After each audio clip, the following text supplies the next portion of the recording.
Hola Lorena, hola Merced, Beni, Gema. No voy a haceros a todas, porque sois un mogollón de gente, pero sí que me interesa, antes de que yo empiece a hablar de las cosas que creo que a mí me interesa hablar, siempre empiezo estas charlas un poco al revés. Es decir, me gustaría que en el chat, sabéis que tenéis un chat aquí en el Zoom, me pongáis un poco cuál es vuestro objetivo al asistir a esta charla. ¿Cuáles son los deberes que me ponéis a mí en esta charla, de que yo debería estar o de que deberíamos entre todas hablar en esta charla para que esto responda a vuestras necesidades?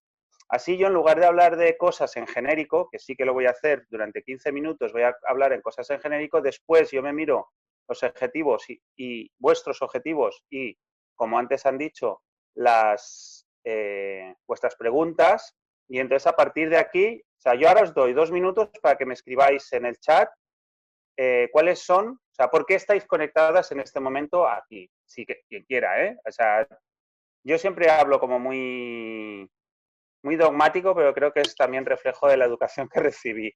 Pero para nada, cada una que se sienta libre a ponerme o no los deberes. Yo enmarco un poco esta charla en general, sin saber quién sois, pero me imagino que como respondéis a la llamada de AMGIL, pues seréis mayoritariamente familiares de personas LGTBIQ+, que tenéis una cierta inquietud respecto a, y una preocupación lícita respecto a vuestros hijos en el colegio.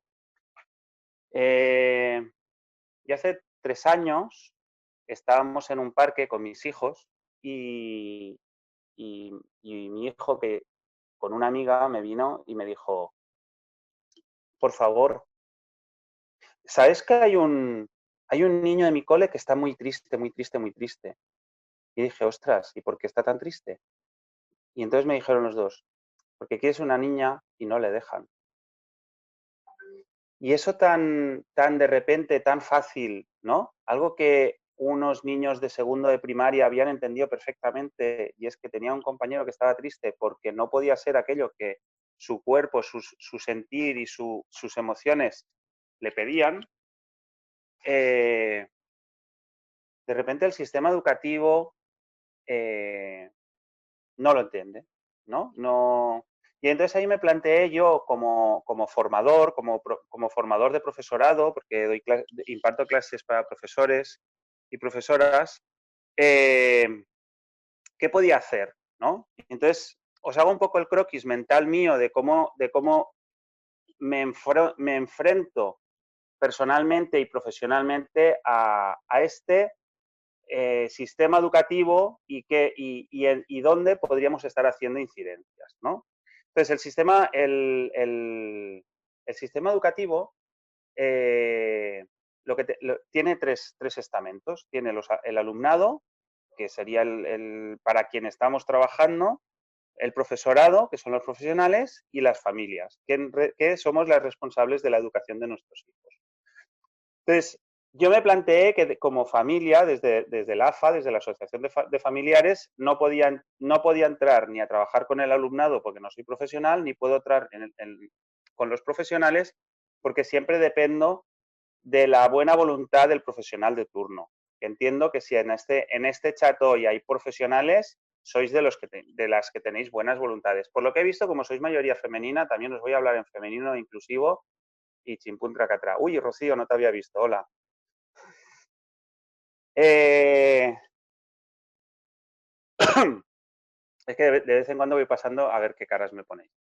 Entonces, sí encontramos un espacio donde trabajar, que era el de las familias, a través de las AFAS, ¿no? Un poquito el espacio en el que estamos hoy, ¿no? De qué manera las familias podemos darnos cuenta de que existe una diversidad y de qué manera podemos trabajar esa diversidad. Después, con el alumnado y el profesorado también voy a entrar, pero empiezo por las familias porque creo que somos hoy mayoría. Bueno, y después, también pensando de esas 3 patas, hay otra cuarta pata que tendría que ver con el profesorado, pero que en realidad no lo es, que es el sistema administrativo del propio sistema educativo. Es decir, las consellerías, los regidores, las secretarías, los formularios y todas estas cosas. Vuelvo a las familias. En las familias,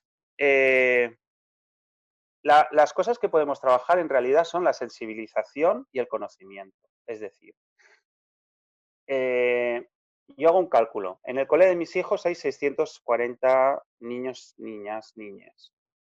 Si en las estadísticas más conservadoras dicen que un 10% de la población somos LGTBIQ+, quiere decir que en este momento en el cole de mis hijos hay 64 personas no atendidas. Así de fácil y así de duro. Y este es el discurso que las familias tenemos que poner encima de la mesa. En este momento, en un colegio de 100 personas, hay 10 niñes no heteronormativos que no tienen referentes. Que no tienen referentes en los cuentos, que no tienen referentes en los libros de texto, que no tienen referentes en el vocabulario utilizado por el sistema educativo, por los profesores y las profesoras, y mayoritariamente que no tienen referentes en las... que no tiene referentes dentro del curso, y las familias muchas veces nos encontramos con el desconocimiento de cosas. Es decir, yo entiendo que este grupo en el que hoy estoy hablando es un grupo de gente sensibilizada, por lo cual, si os preguntara qué significan las siglas LGTBIQ+, entiendo que casi todas me sabríais contestar. Mi pregunta es, cuando yo hago esta pregunta en un claustro, ¿qué porcentaje del claustro es capaz de explicarme qué es la Q o la I? ¿No? Las familias, además, tenemos una cuestión que es la educación de nuestros hijos, hijes, en la diversidad. Porque también me he dado cuenta que cuando hablamos de educación en diversidad podemos estar hablando desde dos puntos de vista. Desde la educación en la diversidad, que entre muchas comillas sería como preventiva, pero que para mí no es preventiva, sino es explicar cómo es el mundo. O sea, cuando yo estudié biología en la universidad, pues nos estaban explicando la biodiversidad, y que cuanto más biodiversidad haya en un ecosistema, más rico es ese ecosistema y más sobrevive en el tiempo. Por tanto, la biodiversidad y la diversidad en general, ecológicamente es interesante. Pero cuando hablamos de la diversidad humana, ya no existe, porque los humanos se ve que somos solo de una manera. Pero esa biodiversidad de los humanos genera, o sea, lo que decía, tengo una que es explicar la diversidad y la otra es actuar cuando existen agresiones, cuando estamos hablando de la LGTBI-fobia, ¿vale? Que puede ser activa, pasiva. Entonces, cuando actuamos con la diversidad, debemos actuar con toda la población, porque toda la población tenemos que entender cuán diversos somos. Y cuando hablamos de la prevención de la prevención de la LGTBI-fobia y sobre todo de las acciones que hacemos post una agresión, tenemos que entender que tenemos que intervenir no solo en ese 10% de la población LGTBI, sino sobre todo en el otro 90% de la población. Porque nos estamos dando cuenta de que la diversidad se trabaja en el aula solo cuando existe en ese aula. Cuando la propia existencia de esa diversidad en el aula ya enriquece el aula. Mis hijos nunca han tenido problemas de hablar de homosexualidad porque la tienen en casa y porque además la llevan al cole. Todos los compañeros y compañeras de mis hijos, hablo masculino porque tengo dos y son chicos de momento cis y de momento heteros, pero todos los compañeros y compañeras ya saben que tienen dos papás y esa es su normalidad. ¿Quién no lo sabe? Los de la clase de al lado, porque no han vivido esa diversidad en el aula y por tanto les falta esa visión del mundo diverso. Por tanto si hablo de diversidad como si hablo de acciones contra la LGTBI-fobia, estoy hablando de que tenemos que hablar, o sea, tenemos que intervenir básicamente sobre el 90% de la población. Y esto es un cambio de paradigma. No vamos a hablar de la diversidad cuando la tenga en el aula. Tengo que hablar de la diversidad siempre. Tengo que hablar de, cuando hablo de la biología de los humanos y me explican que es una niña y que es un niño, tengo que estar hablando también de las personas intersexuales. ¿Por qué? Porque está dentro de esa diversidad. Cuando yo estoy hablando de las relaciones y de la creación de familias, tengo que estar hablando no solo de los modelos familiares de un papá y una mamá, de dos papás y de una mamá sola, de las familias reconstituidas o enlazadas, que ahora ya les damos un nombre un poco mejor, ¿no? Que antes parecían piezas de un puzzle. Tenemos que estar hablando de eso, pero también tenemos que estar hablando de qué es la gestación, tenemos que estar hablando de la gestación y el parto, tenemos que hablar de las técnicas de reproducción asistida, tenemos que estar hablando de la adopción, del acogimiento, incluso de la gestación por subrogación, porque ya tenemos eso en nuestros colegios. Entonces, y ahora me voy al principio de donde he empezado, cuando tenemos que intervenir con el profesorado, lo que tenemos que tener claro es que todo esto que acabo de decir lo tiene que tener muy claro, en su día a día. Tenemos que romper la presunción de heteronormatividad, es decir, que si hablamos si a una niña le preguntamos, para mí es una aberración, a una niña pequeña le preguntamos si ya tiene novio, que la misma pregunta también le preguntemos si tiene novia o tiene novies, en plural, porque las relaciones cada vez no es que sean más diversas, es que cada vez afloran más. Y para el alumnado, nosotros solo podemos trabajar desde casa. Para trabajar en el centro, nosotros tendríamos que estar trabajando desde el profesorado, de la formación y sensibilización del profesorado. Y en dar recursos. Ya he visto por aquí gente que me está pidiendo cuentos, recursos. Recursos hay millones. Desde hace tiempo ya hay millones. Simplemente hay que buscar cuentos por la diversidad, cuentos arcoíris. Galés, en nuestra página web, galés.org, tenemos un apartado donde explicamos cuentos, de qué van y cómo podemos utilizarlos. En la Asociación Galei de Madrid también, en la web de la Federación Estatal de LGTB, felgtb.org, también hay recursos, hay explotaciones didácticas, hay unidades didácticas desarrolladas, las hay en catalán, las hay en valenciano, las hay en, bueno, lo mismo, catalán y valenciano, las hay en castellano, seguro que existen en vasco, es decir, esos recursos están y están disponibles y están fácilmente disponibles. Simplemente tenéis que buscar un poquito. O si vais a una librería, pues cada vez hay también librerías especializadas. Aquí en mi barrio tenemos una librería especializada en temas de feminismo e igualdad que tienen dos o tres muebles de cuentos sobre diversidad, sobre igualdad y sobre coeducación. Por tanto, estos recursos existen. Lo que tenemos que hacer es conseguir que estos recursos lleguen al aula y conseguir que el profesorado tenga un lenguaje inclusivo y un lenguaje no desde la presunción de la heteronormatividad. Este es un poco mi planteo de cómo trabajo, de cómo me gustaría trabajar o de qué manera yo creo que podríamos estar pensando en el sistema educativo, ¿vale? Y como os he dicho también al final, hay una parte que es que nosotros en las familias ahí tenemos mucho poder, que es la parte administrativa. Cada vez que a mí, por ejemplo, me llega un formulario donde pone nombre del padre, nombre de la madre, yo ese formulario no lo relleno. Lo devuelvo al colegio y exijo y pido que lo vuelvan a editar y lo envíen a todas las familias. No que mantengan ese formulario y me cambien el mío, sino que lo cambien para todas las familias. Porque eso es llegar al 90% de la población. Hace 3 semanas mi hijo vino con un ejercicio de matemáticas donde le decían que tenían que pintar con el color carne. Pues ese ejercicio volvió al colegio con la exigencia de que se erradicara el concepto color carne. Una, porque no existe. En todo caso, hablamos de los tonos de las pieles. Y dos, porque no existe un tono de piel. Por tanto, no puedo definir un color diverso con un solo nombre. Sobre todo cuando en el aula ya tenemos diversas tonalidades de piel. Y ese es un ejemplo muy claro de cómo desde las familias podemos ir sensibilizando y generando un cierto malestar o una cierta vergüenza ajena de los técnicos de educación. Y con esto yo creo que voy a parar un momento, que si no me voy a enrollar muchísimo. me miro vuestras preguntas. Si alguien quiere, por favor, que le dé al micro y vaya soltando preguntas y yo voy leyendo y os escucho un poco, ¿vale?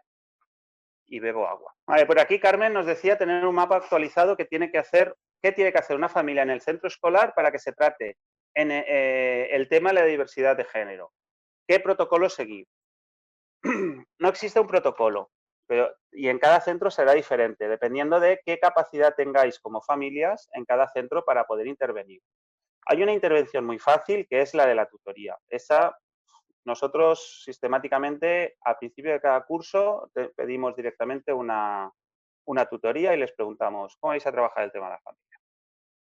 Y entonces ya obligas un poco a posicionar al profesor o profesora de turno en que si no se lo ha planteado, se lo plantee. La segunda manera que tenemos de trabajar es la que os he dicho. Cada vez que venga algún tipo de material educativo que no refleje la diversidad de una manera explícita, devolverlo al centro diciendo, no, esto por aquí no. Un ejemplo hace de 2 años, en el cole de mis hijos también, por costumbre, por tradición, porque como llevamos 20 años haciéndolo, no nos lo habíamos planteado, llegó un trabajo sobre las funciones de los indios y las indias. Los indios van a cazar, las indias cocinan. Los indios van a fabrican armas, las indias tal. Pues eso directamente se va por registro de entrada al colegio a consejo escolar, que es donde las familias podemos tocar un poco los pirindongos para que las cosas cambien. Es importante también que estas cosas, si no tienen una resolución fácil, que las hagáis entrar por registro de entrada, porque sabéis que todo lo que entra por registro de entrada tiene la obligación de archivarse, en caso de inspección se mirará eso, y de contestarse por escrito. Cuando tú obligas al centro a posicionarse por escrito, tienen la obligación también de pensarse un rato qué es lo que van a hacer y cuáles son las actividades. Pero no hay mucho más. En algunas comunidades, y mientras no exista una ley LGTBIQ+ estatal, tenemos diferentes normativas a las que acogernos. Yo conozco más las de Valencia porque es donde estoy. Pues sé que en Cataluña existe una ley contra la LGTBI-fobia, bueno, una ley general LGTBI, en la que se estipula el tema de las agresiones y tal. En Valencia tuvimos primero una ley trans en la que obligaba a tener un protocolo de seguimiento de las niñas trans,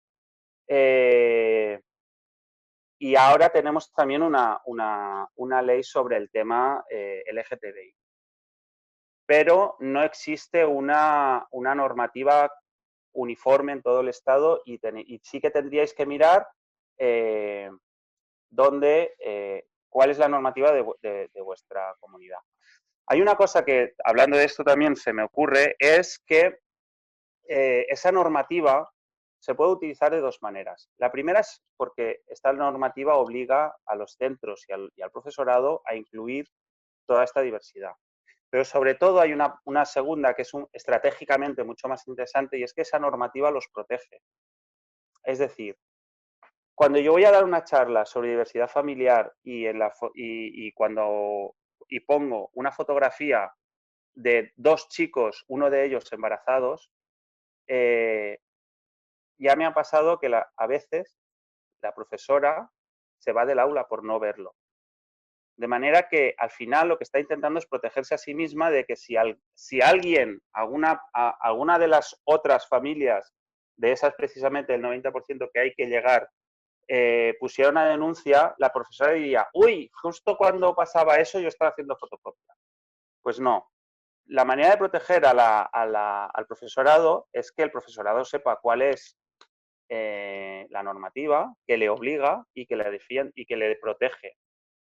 De hecho, sabéis que toda esta campaña contra la ley CELA y que es heredera de la otra de que nos engañen, el autobús del odio y todo esto, precisamente lo que pretenden es que el sistema educativo no entre en estos temas, cuando precisamente el sistema educativo tiene que garantizar la universalidad de la educación y la igualdad y la educación en igualdad. Entonces, que conozcamos esas normas es como para dárselas a la tutora, a la jefe de estudios y a la directora del centro para que se amparen de esta norma delante de posibles agresiones a su trabajo. Si lo supiera, lo tendríamos en todos los centros ya.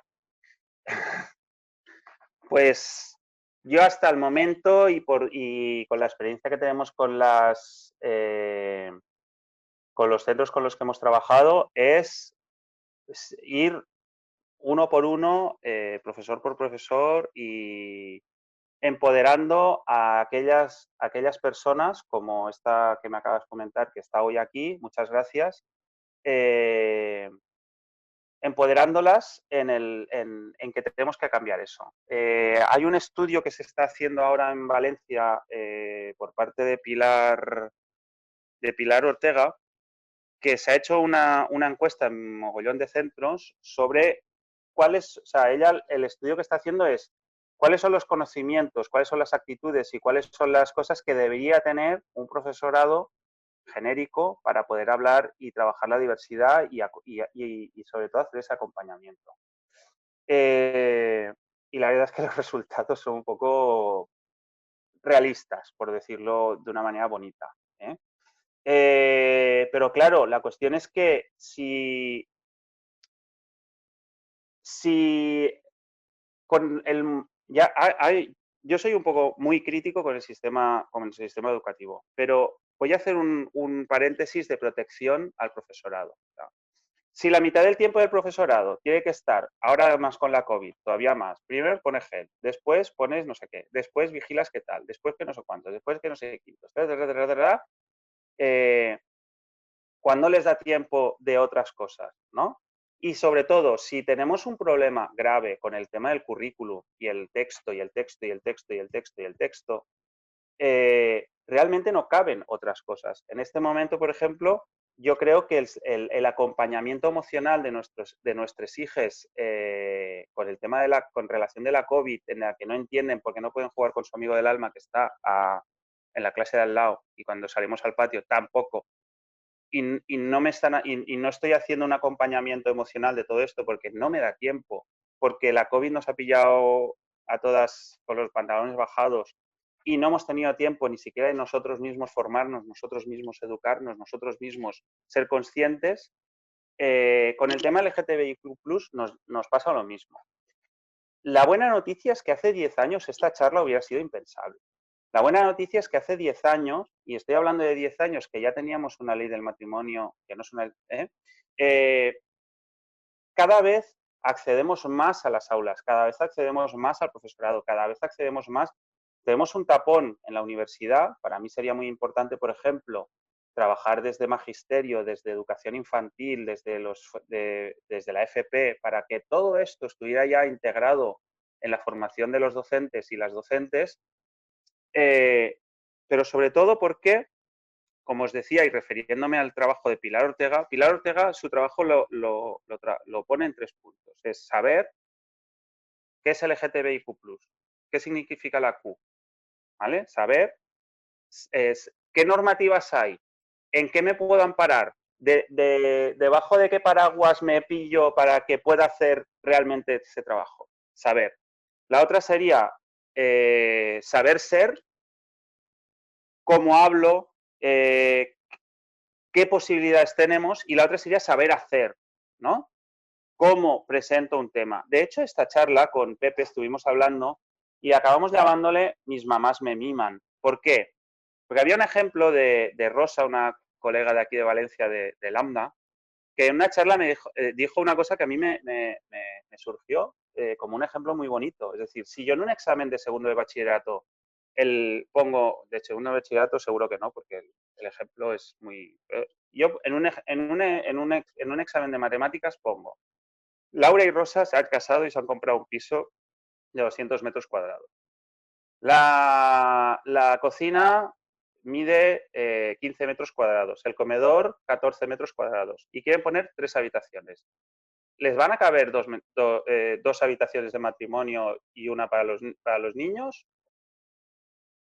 si yo en un examen pongo esta pregunta de repente van a reírse, van a comentar, pero es que están en un examen, no les va a dar tiempo. Lo importante de esa pregunta no es el enunciado, es cómo respondo a los datos. Pero esa pregunta ya es una respuesta, ya es un presentar la diversidad. Si cuando yo planteo, cuando yo estoy hablando del Imperio Romano y todo el mundo me habla de Julio César y nadie me dice que Julio César era bisexual y no solo estaba liado con Cleopatra, sino que además tenía un amante de más de 14 años, además de 14 años de duración la relación, ¿vale? Me están ocultando parte de la diversidad humana de la que yo bebo, ¿no? Por eso la cuestión es, si el ejercicio que yo hago de caligrafía de mi, ma, me, mi, ma, que al final lo que quiero trabajar es que entiendan cómo hacer las M's, lo cambio por mis mamás me miman, de repente ese ejercicio de las M's pasa a tener un contenido de diversidad, de una manera natural, de una manera sencilla, de una manera en la que nadie, a la primera, vuelvo a decir, a la primera les choca, a la segunda igual les choca menos, y a la tercera dicen, vale, que sí, que tengo que hacer la frase. ¿Entendéis un poco? Yo creo que el trabajo que tenemos que hacer desde el equipo directivo del equipo docente es eso, ir introduciendo de manera habitual componentes en los que alguien pueda pillarse. Una frase, y acabo con esto, y pasamos a otra pregunta de María del Mar González, que es la socióloga que ha investigado todo el tema de las familias homoparentales y demás.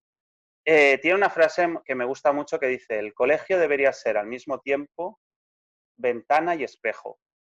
Es un espejo donde yo me vea reflejado y es una ventana donde yo vea todo el mundo y toda la diversidad que en él hay. Y yo creo que eso es importante. Muchas veces hacemos de ventana, pero no hacemos de espejo. Las 64 personitas del colegio de mis hijos, LGTBIQ+, no tienen un espejo donde mirarse. Porque no hay profesores LGTBIQ+ visibles, porque no hay referencia ninguna en los libros de texto, porque no se habla de las cosas, porque no hay cuentos en el aula. No que no haya cuentos, sino en el aula. ¿Vale? Y sobre todo ese 90% de la población que tiene un potencial de ser LGTBI-ófobo, no ha vivido esa ventana de la diversidad. Y por tanto, cuando se enfrenta con ella por primera vez, le puede generar un rechazo. Gracias, Tenemos José otra Manuel. pregunta, Marc. Bueno, como AMGIL, ya sabes, es un espacio bastante abierto y este congreso no son solo nuestras familias, hay preguntas de todo tipo y una de ellas es, Marc, ¿cómo un hombre embarazado? Creo que me he perdido en alguna parte del discurso, nunca he visto ninguno.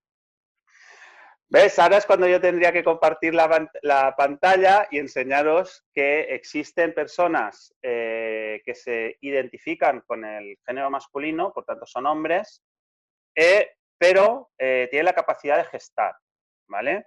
Lo voy a decir mal, pero para que me entendáis, pero un hombre trans que no ha querido pasar por cirugía y por tanto no ha modificado su cuerpo, tiene vagina, tiene ovarios y tiene útero. Por tanto, es un hombre con capacidad de gestar. No sé si con esto respondo a la pregunta. Perfectamente.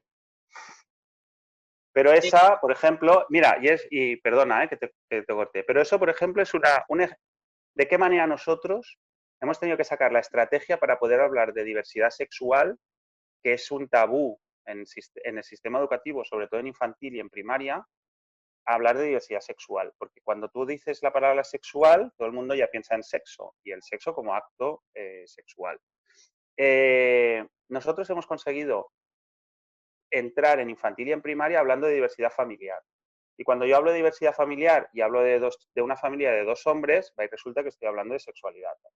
Cuando yo pongo una fotografía de dos chicos y uno embarazado, estoy hablando de las personas trans, que es otro de los tabús. Cuando yo pongo entre medio de todas una familia interracial, estoy añadiendo otro tipo de diversidad.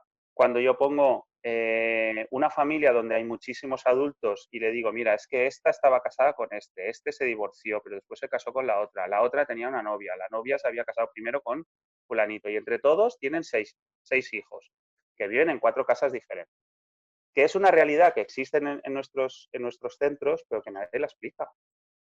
Cuando nosotros hicimos la diversidad familiar en infantil con nuestro hijo pequeño, un padre divorciado dijo, es la primera vez que yo como adulto me veo reflejado en el sistema educativo.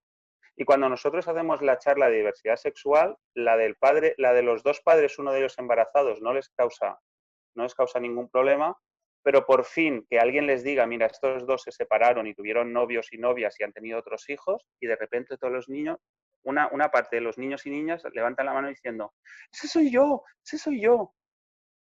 Y de repente existe ese espejo. Pasamos a la siguiente pregunta. En la escuela, donde hay un chico trans, todo el personal docente lo llama por su género sentido, menos un profesor en concreto. ¿Cómo puede la familia gestionar esta situación? El protocolo, vuelvo a decir, los protocolos en cada comunidad autónoma dependerán de las normas aplicadas en cada comunidad autónoma. Yo sé que en Valencia, en Cataluña, esto puede acabar en inspección. Pero para que acabe en inspección tiene que haber, por lo menos en Valencia, tiene que haber hablado 3 veces con ese profesor. En la tercera, cuarta, pedir una reunión con la jefe de estudios y la quinta con la directora.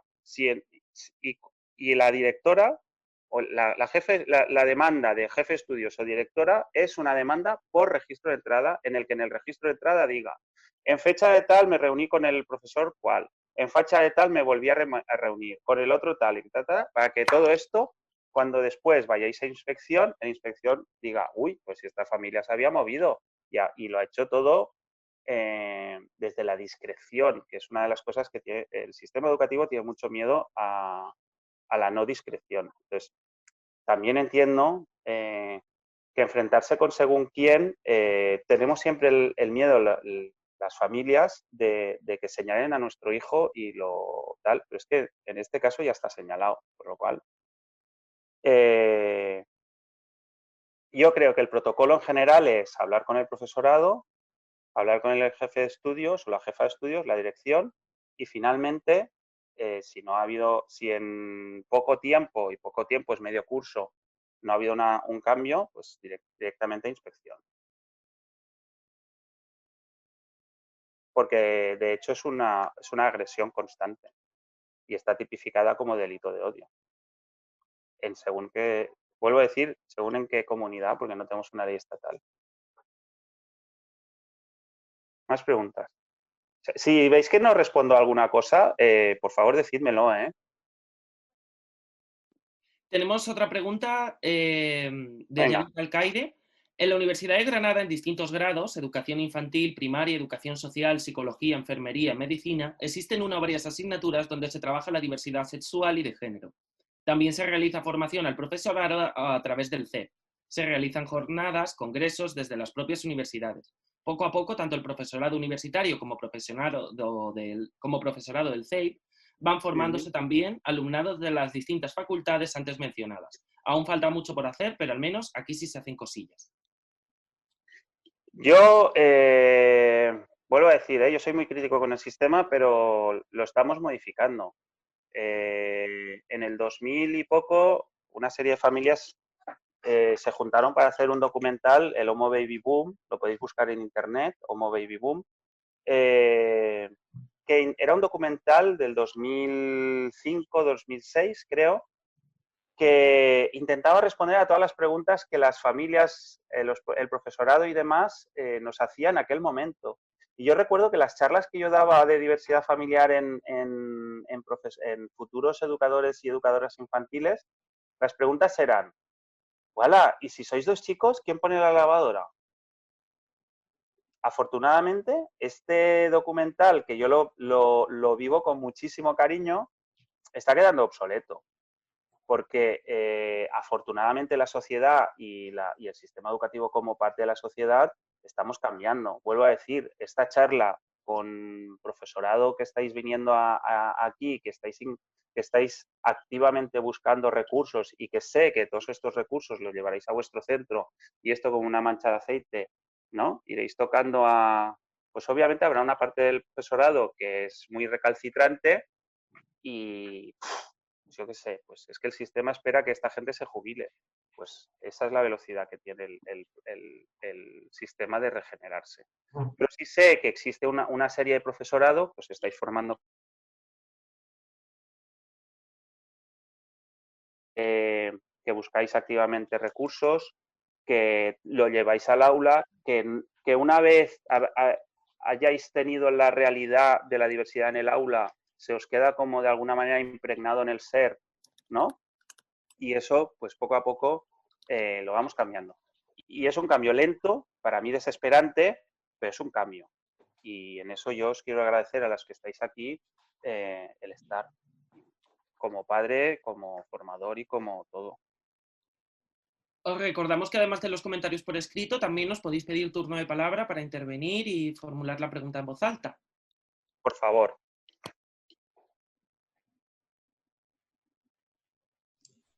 A ver, leemos otra preguntita. ¿Por qué hay tan pocos profesores gays visibles y profesoras lesbianas? ¿Es por miedo a lo que digan las familias?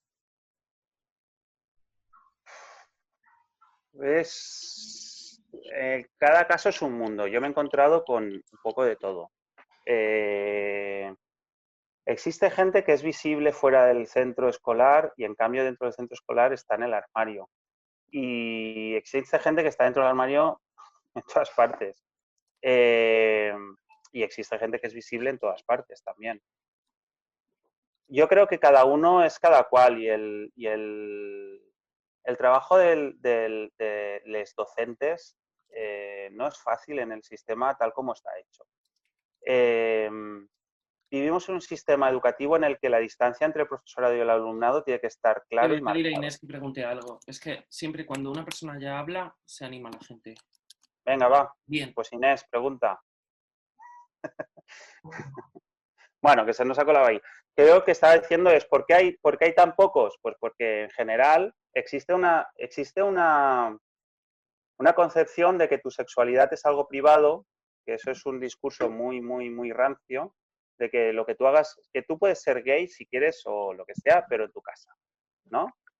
Y entonces, de repente, cuando yo digo, mira, este fin de semana estuve con mi marido y mis hijos y nos fuimos de excursión, y a mí me dicen, hostias, ya estás con la bandera gay. Y digo, ¿bandera gay? Te he dicho lo que estaba haciendo yo con mi madre, con mi marido este fin de semana, igual que tú me estabas diciendo que tú has tenido una comida familiar y que ha venido tu suegra y tal. O sea, que tú estás con la bandera heterosexual todo el día. Entonces, en realidad, es un cambio de perspectiva. Es decir, la sexualidad, mi expresión de género, mis sentimientos, no es algo privado, es algo público, como lo es el de toda la gente, como es el de la supuesta heteronormatividad. Es muy, muy reaccionario todavía hoy que yo le pregunte a los hijos de mis amigos si tienen novio.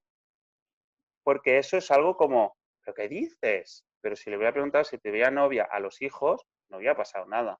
Entonces, el tema de la visibilidad es muy personal. Yo creo que los docentes que somos visibles en todas partes, vivimos pues sí, de vez en cuando te encuentras alguna cosa extraña, vale, sí, bien, gracias. Pero, no sé, podemos vivir con ello. Yo animaría a todas las personas LGTBIQ+, que pensaran en ese 10% de la población o que pensaran en ellos y ellas mismas cuando estaban en el centro escolar, cuáles eran sus sentimientos y qué les hubiera gustado tener. Marc, tenemos una persona que nos pide el turno de palabra. Rocío. Venga. Respecto a lo que acabas de decir, Marc, a ver, yo no sé, yo no juzgo a quien ha planteado la pregunta, ¿vale? Pero la pregunta seguramente la ha planteado una persona heterosexual. Nosotros los heterosexuales, desde nuestra comodidad, nuestro privilegio, que podemos campar a nuestras anchas en nuestra zona de confort, no nos ponemos en la piel de quien tiene que, después de salir del armario en su entorno laboral, como es un profesor, os deis cuenta el estrés, la lucha, los puños en alto en los que va a tener que vivir constantemente a partir de ese momento.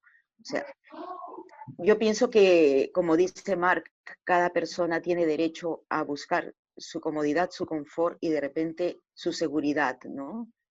Dentro de su casa pueden ser quien quiere ser y tiene todo el derecho del mundo a no visibilizarse simplemente porque quiere vivir en paz, ¿no?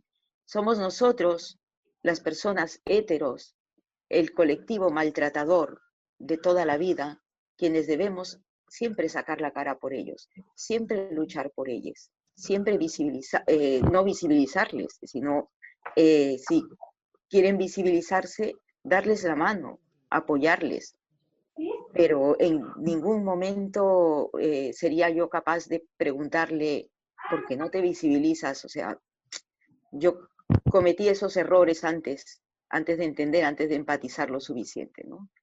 Solo quería decir eso.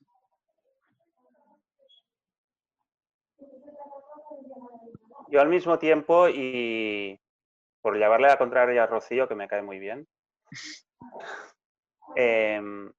por cierto, que eres muy valiente. Personas valientes como tú que han decidido hacer eso, sois personas increíbles, pero no todos tienen tu fuerza, Marc. Lo sé, pero yo también digo cuando me dice, bastante gente me dice que soy muy valiente, y yo creo que no soy valiente, yo soy consecuente. Mira, Lorena pide la palabra. No, espera un momentito, está primero Begoña. Vale. Tenemos... Perdona. Bien. Pues Begoña mira, Arenas. haced una ronda vosotras, venga, así no, yo os escucho. Begoña, tienes que activar el micro.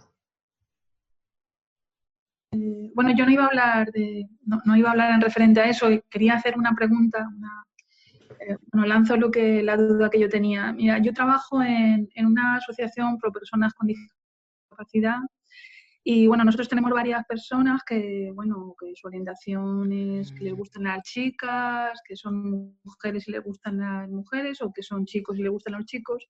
Yo con el problema que se me presenta como profesional es que en la educación pública sí que por ley vosotros tenéis un poco que se puede meter todo eso a través de tutorías y os van formando a través del CEFIRE, pero en una entidad como la mía no existe. Y entonces es más difícil llevar todos esos conceptos encima a personas que en la sociedad a veces cree que son asexuadas. Entonces, a mí me gustaría, no sé cómo recurrir a esto, porque como profesional me encuentro con muchas trabas.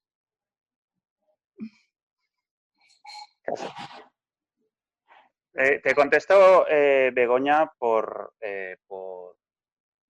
creo que te voy a contestar rápido porque no tengo ni idea. Yo como animador sociocultural he trabajado solo una vez, un año, con personas con discapacidad.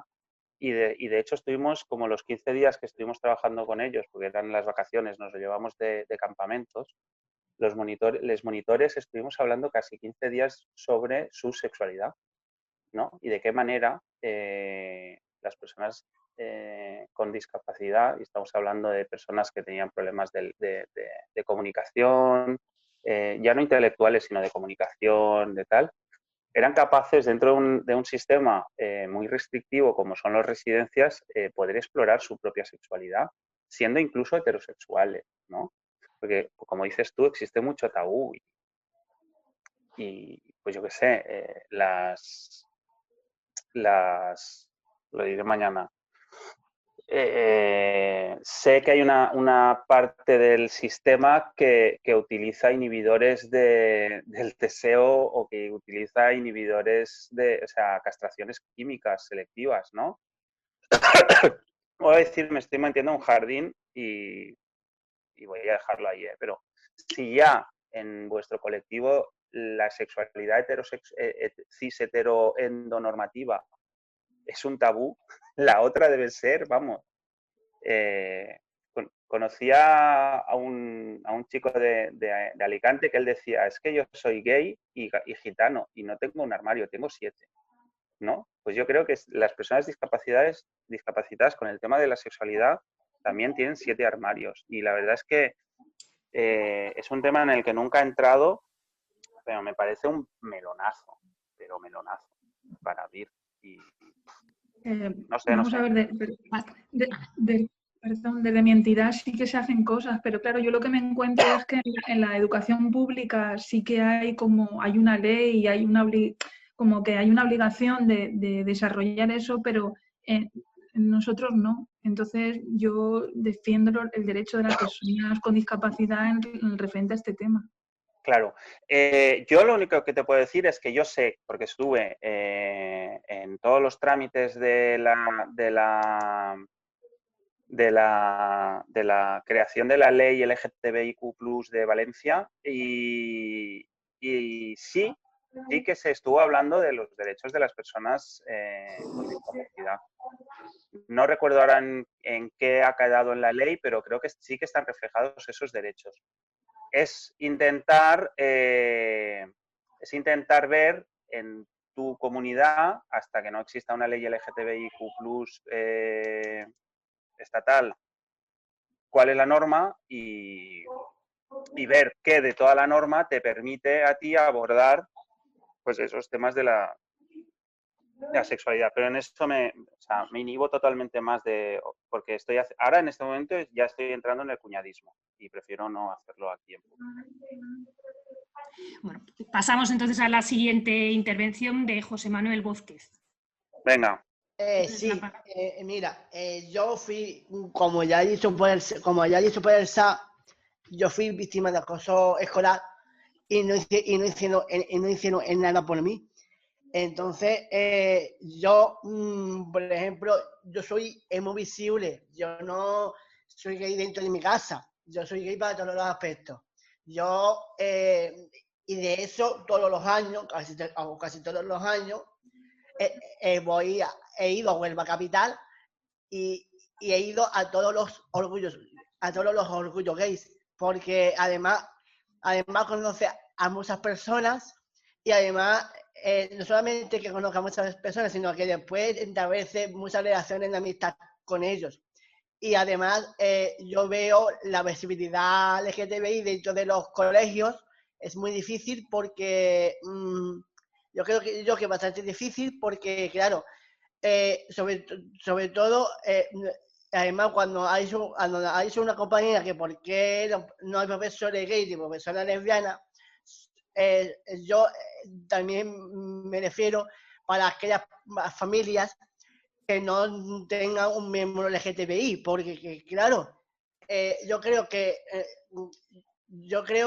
ya lo intentan ocultar un poquito los profesores y no dan ese paso.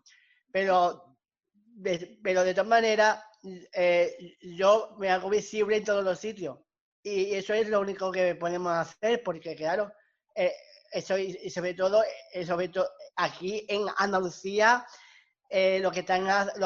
aquí en Andalucía lo que están haciendo a nivel de Andalucía es muchísimo peor, porque está gobernando quien está gobernando.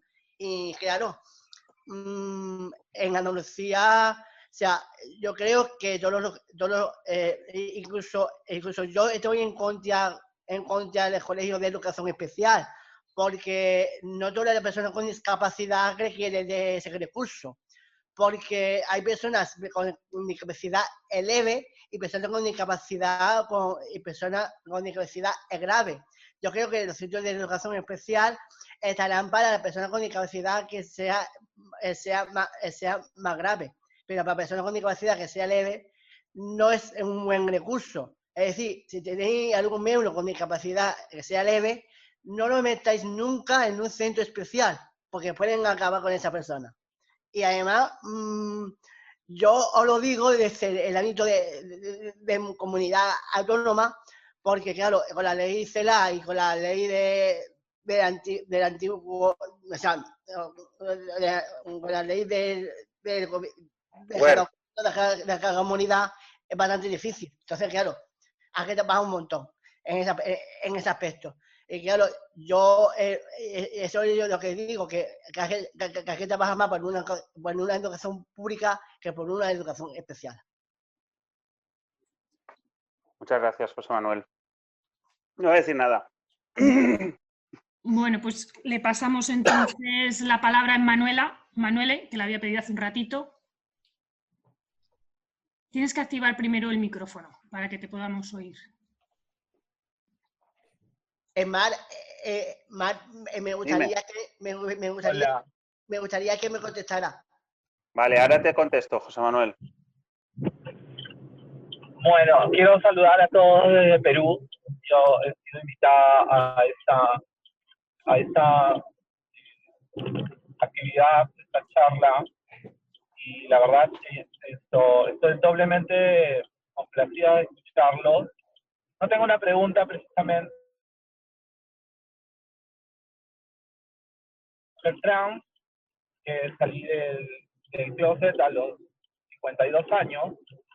Tengo una carrera como periodista y también como docente, ¿no? Soy docente desde hace 33 años. Hoy enseño la educación superior.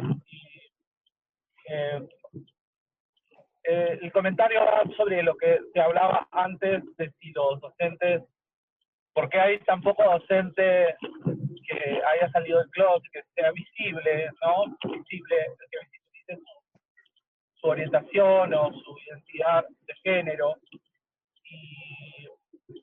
y si hay que salir o no, ¿no? Quería compartir la experiencia de haberlo hecho. Hoy enseño educación superior, enseño periodismo, y ahí quizá matizar por el tema del nivel de educación en que se enseña, ¿no? Que en la educación superior yo lo que me he encontrado es que las nuevas generaciones de estudiantes son absolutamente, y chicos de 16, 17 años, son absolutamente abiertos con sus profesores LGTBI, y es más, se convierten en aliados, vivos aliados, ¿no? Me ocurrió hace un año aproximadamente, o un poco menos, que me hicieron algunas entrevistas en los medios de comunicación y en las páginas, en los muros de las redes sociales. Pues había un ataque feroz, ¿no? a la publicación de estas entrevistas, y me encontré con decenas de alumnos metidos en las redes, tomando la causa y defendiéndome, diciendo, no, la profesora es una excelente profesora, y la verdad es que me quedé gratamente sorprendida, impactada por eso, y empoderada además, ¿no? Porque me habló mucho de que quizás sí, lo que dice Rocío, que es nuestra amiga que me ha invitado, lo que dice Rocío es cierto, ¿no? No podemos valorarlo desde de repente la comodidad de la heteronormatividad, ¿no? Que parece cosa fácil, porque no lo es, pero sí alentaría a que en conjunto, quizá en bloque, ¿no? Eso puede ser menos traumático de lo que se pueda pensar. Ese es mi aporte.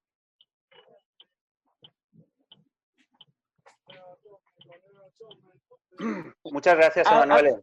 A propósito Muchas gracias, de la intervención Ahora vamos a dar paso a María Navas también, que quería hacer un comentario. Venga. Si enciendes el micro, por favor, María.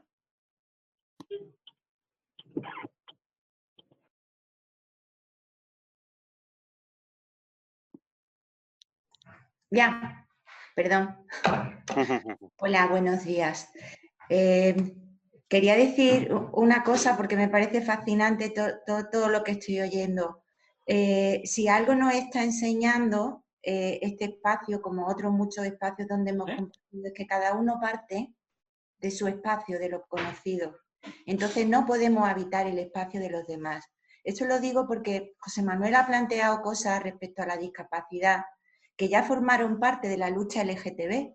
Nosotros somos padres y madres del LGTB, pero no nos podemos arrogar otro papel que ese. Entonces, José Manuel, la lucha que está haciendo ahora mismo el movimiento de las personas con discapacidad en distintos entornos, que empezó con las personas sordas, que ahora también ha llegado a las personas con discapacidad intelectual que acaban de conseguir en el Congreso que no se limite su derecho reproductivo, es una lucha que hay que librar, no individualmente, pero sí desde el colectivo. Quiero decir, cada uno tiene que hacer su propia lucha. Y a pesar de pensar esto y de no ocupar el espacio de quienes tienen que decidir y que gestionar y que pedir lo que deseen y lo que consideren que es justo y es un derecho, desde ese punto también, Mar, quiero decir una cosa, porque me ha angustiado un poco cuando ha dado la sensación de que las madres y padres del LGTB, que ese espacio sí lo habito y lo conozco, tuviéramos que ir por la vida como prácticamente a denuncia limpia, ¿no? Venga, y denuncio, y denuncio, y denuncio. ¿Sabéis lo que pasa? Que en mi experiencia, en ese espacio que he habitado, mi hijo a veces se ha vuelto contra mí como... No ha sido el entorno el basta ya de hablar de nuestro tema o de hablar de nuestra lucha, sino que mi propio hijo me ha dicho, mamá, por favor, te lo pido, no vayáis al instituto a dar el cante. Entonces, yo creo que donde tenemos que actuar, que donde tenemos que incidir, es verdad que a corto plazo habrá que poner denuncias, habrá que hacer valer nuestros derechos y habrá que hacer valer la justicia. Pero a largo plazo, esto solo se va a corregir, este acoso a la diferencia, acoso a la diversidad, venga de donde venga, solo se va a corregir si hacemos entender a esta sociedad que no existe una única manera de ser, como tú decías, sino un montón de formas, y que atentar hacia la forma del otro es ofender. Y es una ofensa. Igual que ahora mismo a nadie se le ocurre hacer determinados comentarios racializando a alguien o determinados comentarios que puedan, sí, en público. A mí me da igual lo que usted piense en privado, pero a mí en público no me ofenda, ni ofenda mi derecho a participar en un aula, porque eso es quitarme a mí, restarme la posibilidad de que mi hijo tenga acceso a la educación. Y eso es un derecho fundamental. Perdonadme que me salta un poco, pero la síntesis de lo que quería decir es dos cosas. Que cada colectivo tenga derecho a autodefinirse, a hablar de sí mismo, sin que los padres, por ejemplo, y las madres, pues tengamos un comportamiento de no sé, paternalista. Y machista, ¿no? Diciéndole a las personas qué es lo que tienen que hacer como padres que están arriba y como personas que no tienen ninguna discapacidad. Y por otra parte, que lucha sí, pero yo creo que también tenemos derecho a estar en paz, a vivir el proceso educativo, que ya es difícil para todo el mundo, de una manera más armoniosa, sin tener que estar con un látigo y una espada. Ya. Dejadme que recojo la intervención de María, de Manuel y de Rocío. José Manuel, después acaba contigo y si queréis más preguntas. Es que si no se me van a acumular las cosas y creo que puedo hacer un mini resumen, si os parece.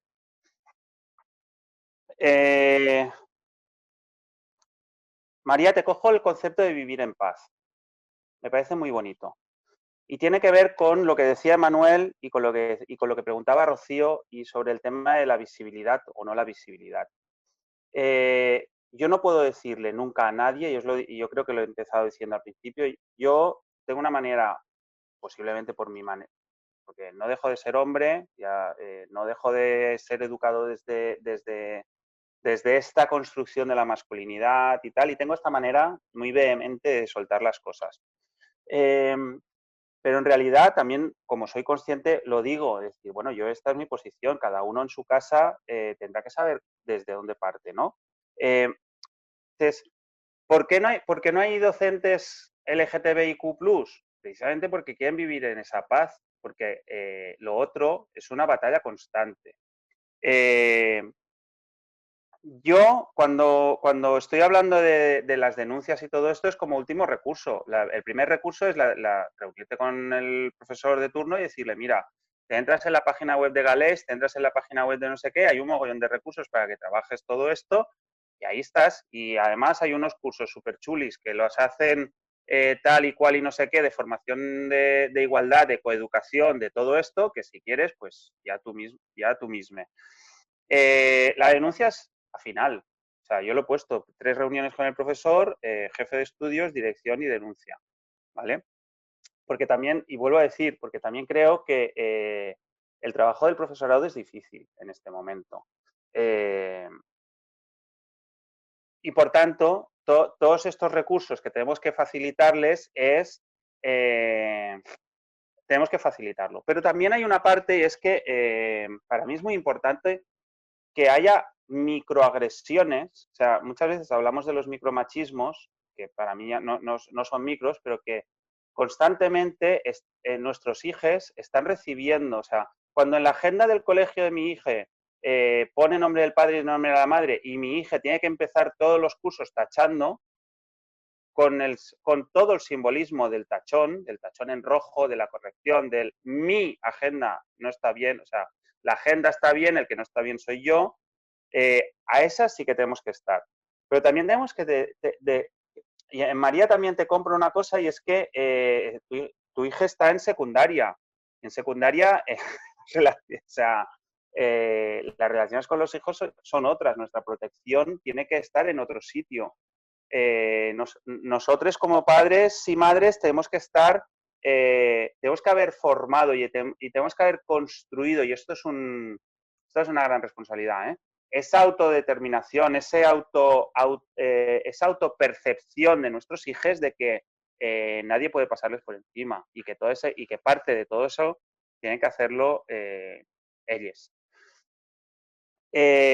Rocío, has comentado antes el tema de la valentía. Es una cosa que oigo mucho. Para mí no es valentía, yo no soy valiente. Yo he intentado ser consecuente conmigo mismo. Y eso me ha obligado a tomar decisiones con un miedo atroz y como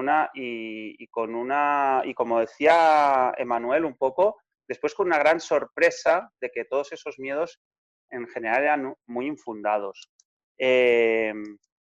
Infundados no, O sea, las agresiones existen, pero en realidad, afortunadamente yo vivo en una parte del mundo, claro, yo no sé cuál es la realidad y vuelvo a estar en que me da mucho miedo hablar desde mi privilegio de hombre cis.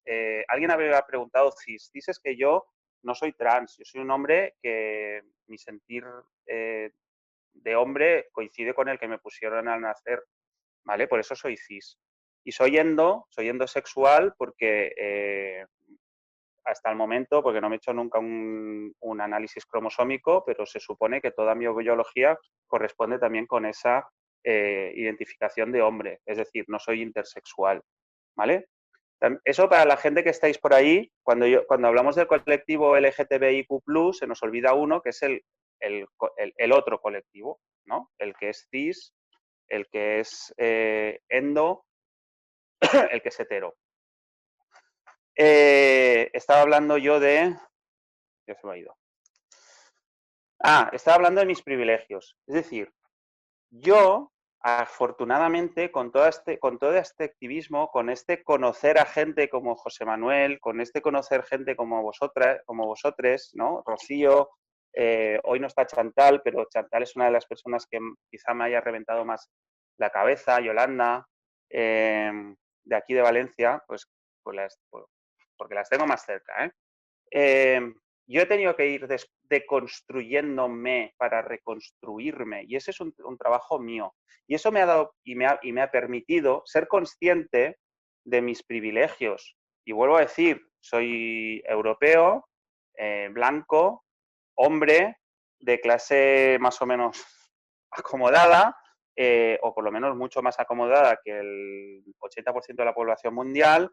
Y eso me permite hoy que me inviten a dar esta charla. Por eso cuando tengo que hablar de temas como la diversidad, y ahora voy a por ti, José Manuel, cuando yo tengo que hablar de la diversidad desde el punto de las discapacidades, no me atrevo a comentar nada, porque soy absolutamente desconocedor del tema. Es decir, que yo hubiera trabajado 15 días en un campamento con personas con discapacidad, me autoriza para comentar absolutamente nada. porque mi vida desde mi privilegio, no he tenido personas discapacitadas a mi alrededor, no conozco cuál es la realidad de los centros, puedo hablar, pero hablo de oídas, y eso, en este momento para mí, que soy el titular de esta ponencia, es una responsabilidad. Y mi responsabilidad, desde mi privilegio, es callar. Entonces, José Manuel, yo te animo a que sigas, o sea, por lo poco que te conozco, por cómo te he oído, o sea, yo soy una persona que cuando podamos salir de nuestras propias comunidades, voy a verte para conocerte, porque me pareces una persona interesante de la que yo puedo aprender mucho. Y ese es también tu poder. Yo, a los docentes que estáis aquí en el armario o fuera del armario, yo os invito a salir, pero por una cuestión de agenda personal. Si yo he decidido ser animador sociocultural, no solo cuando estoy en clase, no solo cuando estoy en el campamento, lo soy todos los días de mi vida. Yo soy gay todos los días de mi vida y eso forma parte de mí. La presentación, cuando Amjil me pedía, haz una presentación, ¿cómo te presentamos, no? Pues yo, desde la propia teoría queer de las etiquetas no tienen que servir, pero tenemos que saber que son etiquetas, ¿no? Y esas etiquetas, cuando yo me las pongo, me tienen que servir a mí para saber en qué posición de la escala de privilegios estoy y desde dónde voy a hablar. Entonces, yo hablo mucho y con mucha vehemencia sobre el sistema educativo, sobre la educación, sobre familias, porque es en el sitio en el que yo estoy, que sé. De todo lo otro, soy un cuñado. Y por eso, siendo consciente de mi propio cuñadismo, voy a inhibirme. José Manuel, no estoy contestándote y lo estoy haciendo de manera consciente, porque creo que tu realidad yo la desconozco.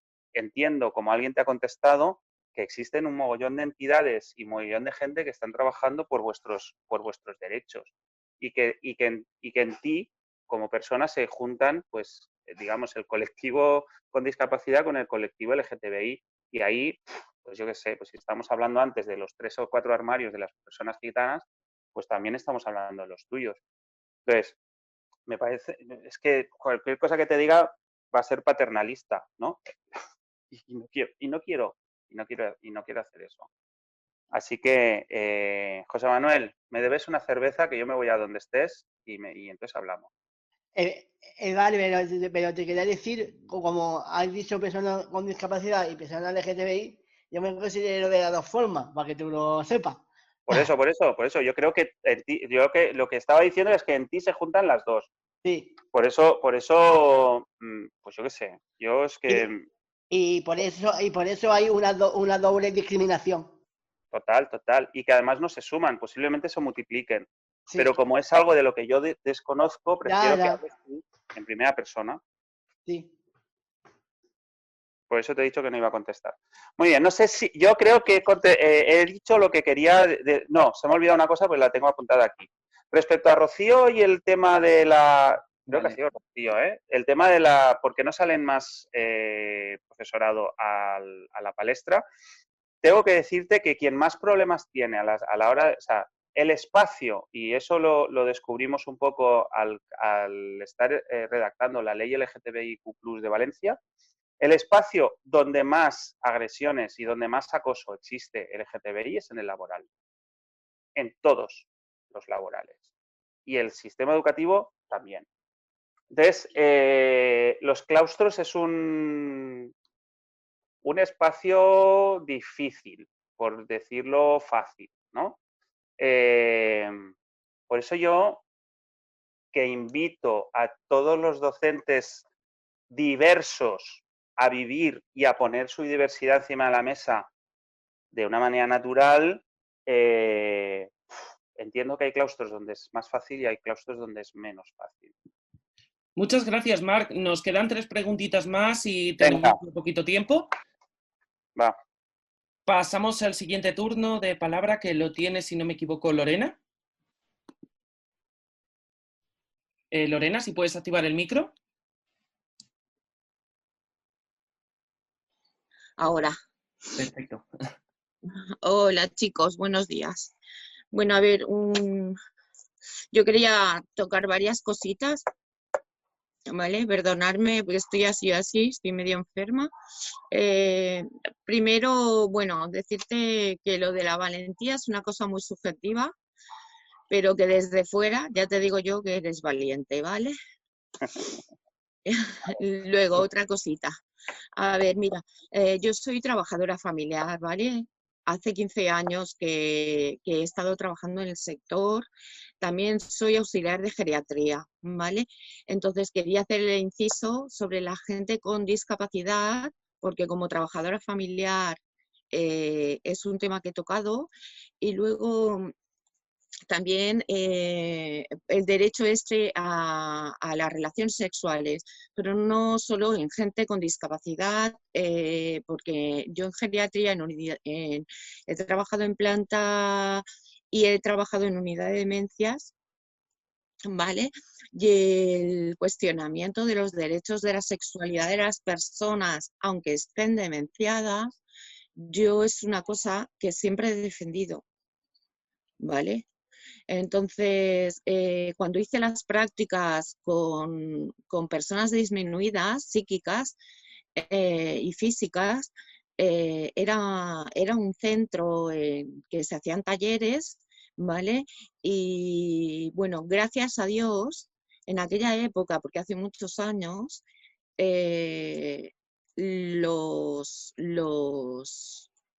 las personas que habían allí trabajando, consensuado con los padres, eran amables y hasta cierto punto, no unas relaciones íntimas grandes, pero les dejaban estar con su novio, con su novia, con su pareja, y les dejaban un espacio aparte, ¿no?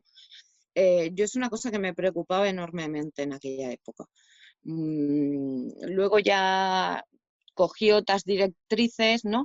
Pero es lo que estabas diciendo tú antes, ¿no?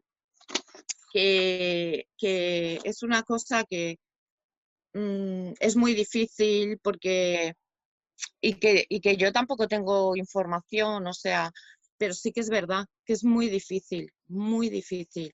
Y yo a José Manuel le aplaudo y le apoyo a que sigan esa lucha, porque todos tenemos derecho a todo, a no ser que nos cause un prejuicio en la salud, ¿no? O bueno, si nos lo causa y somos conscientes y lo queremos, mejor ser felices, ¿vale? Yo esto es un apunte que quería hacer. Luego también quería comentar un poco sobre lo que se ha comentado, ¿no? De poder salir del armario. Yo o sea, yo apoyo a todo el mundo para que salga del armario. Salir del armario no solo implica a la gente que tiene diferente diversidad de género, sino salir del armario muchas veces a los que hemos cumplido como género y como sexualidad por otras causas. También nos ha tocado salir de armarios y romper con cosas, o sea que es una cosa que está en todo en la vida, ¿vale? Y también sobre todo quería comentar el tema de denuncias, ¿no? Que también se ha comentado, ¿no? Comentaba esta chica, ostras, sí, denuncias, pues que mi hijo me ha dicho, bueno mamá, vale ya, ¿no? De denuncias, o sea, hay una cosa en todas las luchas, ¿vale? Porque yo también lo he vivido en otras cosas, ¿vale? Sobre todo en el sector de mi trabajo, ¿vale? Es una lucha casi, bueno, que por mucho que luchemos a nivel sindical por los derechos de los trabajadores familiares, es horrible, o sea, y se llama el desgaste, ¿no? Entonces, yo le quería decir a esta persona que hay, sobre todo con nuestros hijos, yo también tengo un hijo adolescente que hace un tiempo ha salido del armario. Esto es verdad, ¿no? A lo mejor no, yo en mi caso soy madre coraje, pero cuando le digo a mi hijo que voy a denunciar o voy a hacer esto, también me frena, ¿no? Porque una cosa es mi vivencia y otra cosa es la vivencia de él. Y luego también amparar a estas personas, ¿no? Hay gente que lleva muchos años en la lucha y a lo mejor está desgastada, ¿no? pues poder ofrecer apoyos, que yo ya sé que Angil está en esto, ¿eh? Pero bueno, como ha salido el tema, pues lo quería apoyar, ¿no? Lo quería comentar, ¿no? Muchas gracias, Lorena. Aprovechamos la ocasión para recordar también que a lo largo, bueno, en los próximos meses saldrá un nuevo evento de Angil, unas nuevas jornadas digitales en las que se tratará también el tema de la interseccionalidad, que también podrá servir para dar algunos tips, herramientas y claves para a lo mejor poder tratar aspectos como racialización, orientación, género y diversidad funcional, que son temas que desde Angil también nos parece que es muy interesante tocar y la forma en que conceptualizamos. Ahora vamos a pasar a la siguiente intervención que quería hablar Carmen, la compañera Carmen, si puede encender por favor el micro.